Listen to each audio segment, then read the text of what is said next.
I don't know how you do it. Don't you? No, I don't. Oh. You don't know how to do what? Muck about with the Queen's English. Who says it? This is the story of how one of Coronation Street's most iconic characters left the show, and how the actor behind him fought through 20 years of declining health just to stay on screen. Bernard Youens, who brought the work-shy window cleaner Stan Ogden to life from 64 to 84, didn't just leave the street, he battled a stroke, crippling arthritis, and eventually gangrene that claimed his leg, all while vowing to die on set rather than retire. What have you been doing? I've been doing now. The soot came down and somebody shouted Geronimo. Oh, look at the mess. When he made his final appearance in March of '84, nobody knew it would be his last, and the truth about why he left would only emerge in the devastating months that followed. 20 years Bernard Youens spent as Stan Ogden, and in that time, the work-shy window cleaner with his wife Hilda became one of British television's most beloved double acts. Behind the scenes, though, a very different story unfolded, one of determination and denial, and ultimately a tragedy that would produce one of the most heartbreaking moments in soap opera history. What's up? I think you know very well what's up, Stanley. Sit down. Can I have a tea? I said sit down. No need shouts. Bernard's journey to Coronation Street started in the most unexpected way you could imagine. Born Bernard Arthur Popley on the 28th of December, 1914, in Hove, Sussex, he spent his early years far from the northern streets that would make him famous. Theatre work defined his early career before the Second World War pulled him away from the stage and sent him to North Africa, where shrapnel caught him at Anzio in '44 and left scars he'd carry for life. Returning to Britain after the war, Bernard rebuilt his acting career before Granada Television hired him as a continuity announcer in '56, giving him steady work and a regular wage that must have felt like luxury after years of uncertainty. Moonlight have all passed away. They are. What do you think of that, then? No, perfect. What happened next became one of those perfect twists of fate. On the 9th of December, 1960, Bernard Youens announced the very first episode of Coronation Street, literally introducing the world to Weatherfield without any idea he'd one day become one of its most iconic residents. His voice welcomed viewers to a show that would run for decades, and he was just the man behind the microphone with no clue what the future held. When Coronation Street first started casting in '60, Bernard turned down an audition because the security of his announcer's job seemed safer than the uncertainty of acting work. Fate had other plans, though, and by '64, the producers came calling again. Will one of you two make his mind up? Is he having another pint or not? Of course I am. Oh, no, you're not. You said you was just...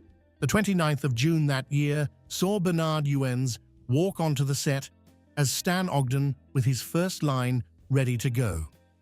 A pint of mild and 20 fags, missus. Simple working class. Absolutely perfect for a character who'd become television royalty. Approximately 1,226 episodes later, Bernard had transformed what the writers initially created as a bullying womanizer into something else entirely. The early Stan Ogden was harsh, sometimes cruel, but Bernard softened him over time and found the humanity underneath. A national newspaper eventually dubbed him the uncrowned king of the non-working classes, and Bernard's response tells you everything about how he viewed the character. Where's my dinner? There isn't any. If I can live on my music, you can live on your fat. Stan is my creation, and I am proud of him. Britain felt the same way about Stan. Him and Hilda, with their bickering and their battles and their fierce loyalty to each other, became the heart of the street in a way few characters ever manage. Everyone knew them, everyone recognized them from their own families and their own streets and their own lives. Stan, with his window cleaning business, he barely ran. Hilda, with her cleaning jobs and her curlers and her determination to keep up appearances. Together, they represented working-class Britain in all its messy, complicated, loving reality. What viewers didn't know was that for nearly half of Bernard's time on Coronation Street, his own body waged war against him. 72 brought a heart attack that could have ended everything right there. You're no more learning the piano than I'm learning to fly. No, well, you're right there. No chance of you ever flying. There isn't an aeroplane big enough to carry you. Bernard came back to work, though, determined as ever. And for 3 years, it seemed like he'd beaten the odds. That all changed on the 30th of October, 75, when Bernard Youens suffered a stroke that impaired his speech and would have ended most acting careers on the spot. Producer Bill Podmore made a decision that kept Bernard on screen for nearly another 9 years instead of writing Stan out. Geoffrey Hughes arrived as Eddie Yates, the Ogden's lodger, brought in specifically to absorb the dialogue that would have gone to Stan.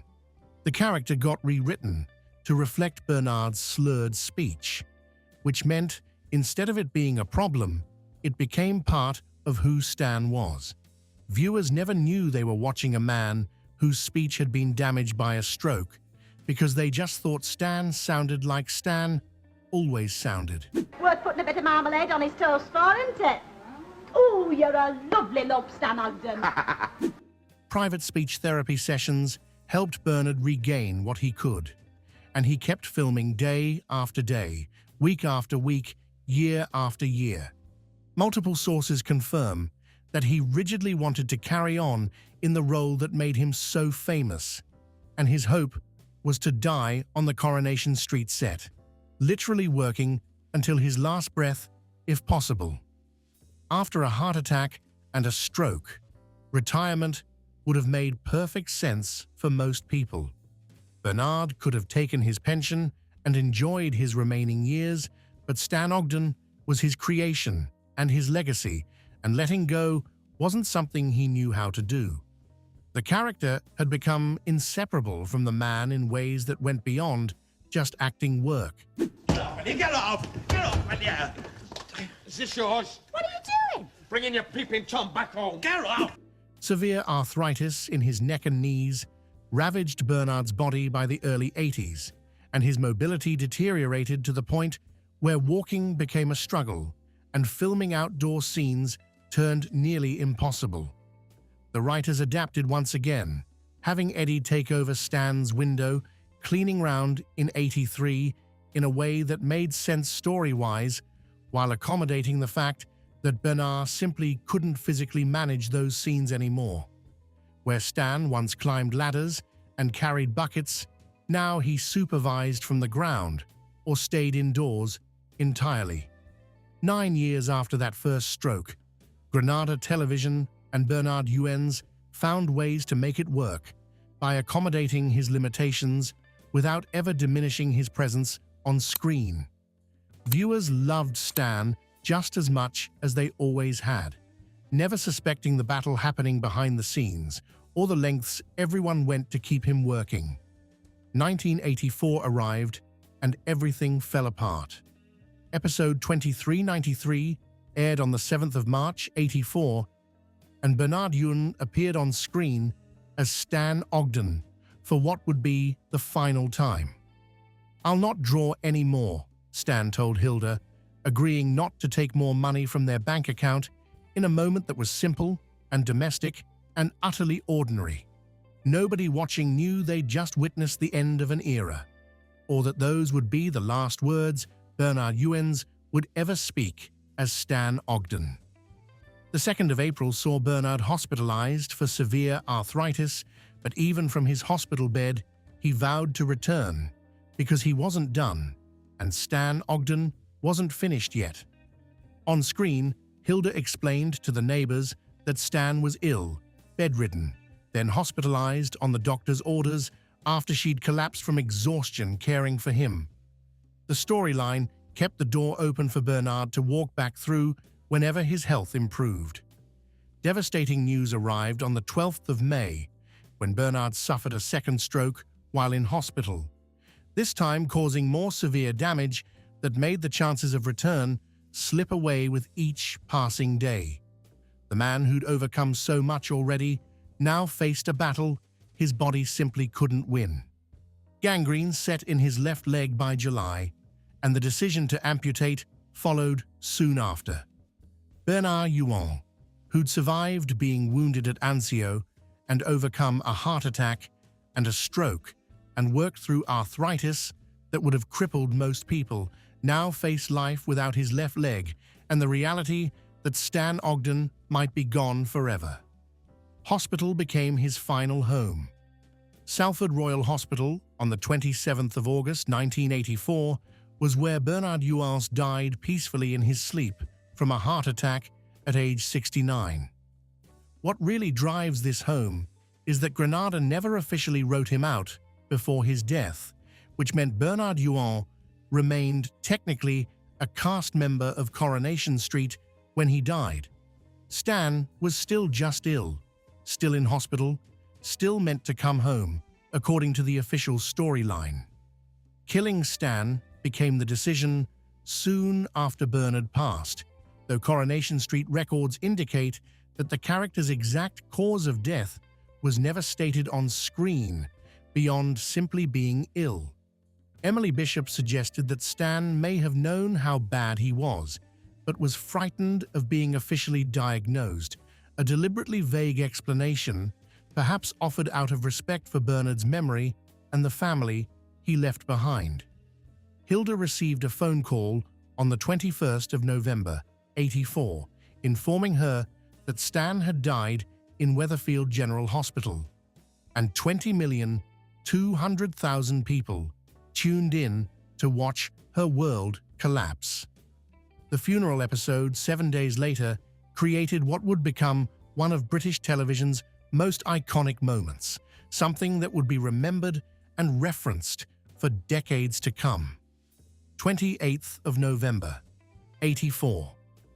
Hilda returns from Stan's funeral to a house that's quiet and empty in a way it's never been before, holding herself together, as Hilda always did, because breaking down wasn't something women of her generation did in public. She opens a package containing Stan's hospital belongings, expecting perhaps his watch or his wallet. His spectacles in their case were inside. John Alexander, as Hilda, clutched those spectacles to her chest and broke down weeping while the episode ended in silence with no theme tune and no music, just the sound of a woman who'd lost her other half. Granada photographer Neil Marland was there that day, and what he witnessed stayed with him for years. Everyone was crying, he recalled, describing how he called out to Jean, and she sat bolt upright and said, "What picture do you want, Neil? I'm only acting." Everyone on the floor was in floods of tears, crew members who'd worked with Bernard for years openly sobbing, but Jean's professionalism cut through it all in that moment. The Royal Television Society's Best Performance Award for 84 to 85 went to Jean Alexander, largely for that single scene, and hundreds of fans sent her condolence cards as if Stan's death were real. In a way, it was real though, because Bernard was gone, and Stan was gone, and Hilda was alone in that house at number 13.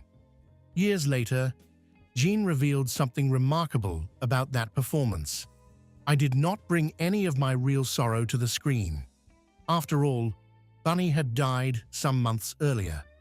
Bunny was what she called Bernard, adopting his wife's pet name for him as their friendship deepened over the years of working side by side.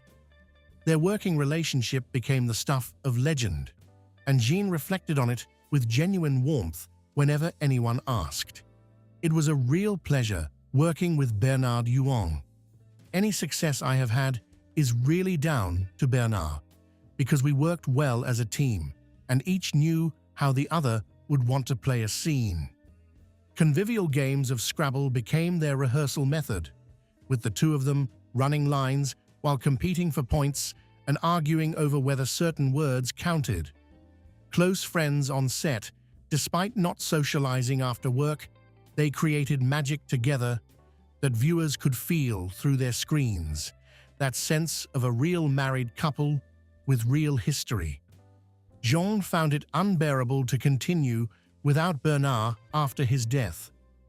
Working without Bunny was like acting without an arm, she admitted, and though she carried on for 3 years, giving Hilda the solo storylines she deserved, Christmas Day '87 became her final episode.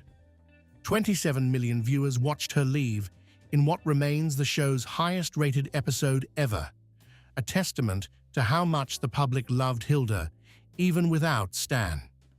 Her explanation for leaving was simple and heartbreaking. Her other half had gone, and she would have just scraped along. I didn't want that. Producer Bill Podmore faced criticism for allowing ailing actor Bernard Youens to carry on when his health was clearly failing. But every single source emphasizes Bernard's own determination above all else. Never once did he express any desire to retire, and the accommodations Granada made with Eddie Yates and reduced dialogue and character adjustments allowed him to continue in the role he loved until his body simply couldn't continue. Whether it was right to let him push himself so hard remains debatable, but who has the right to tell someone they can't do the thing they love, especially when that person is giving such joy to millions of viewers who had no idea what was happening behind the scenes? The legacy Stan and Hilda Ogden left behind is quite extraordinary when you look at the numbers and the awards and the sheer cultural impact. 18 years after Bernard died, in 2002, the Ogdens were voted Britain's top romantic TV couple in a poll of over 5,000 people, beating Monica and Chandler from Friends in the process. A work-shy window cleaner and his cleaning lady wife, bickering in a terrace house in Weatherfield, defeated one of the most popular sitcoms in television history, which tells you everything about how deeply Stan and Hilda had embedded themselves in British culture. 2005 brought another accolade when they were named ITV's favorite TV characters in the network's 50-year history, placing ahead of Arthur Daly and ahead of DCI Jane Tennyson. The Ogdens came first, decades after Bernard had died and years after Jean had left the show.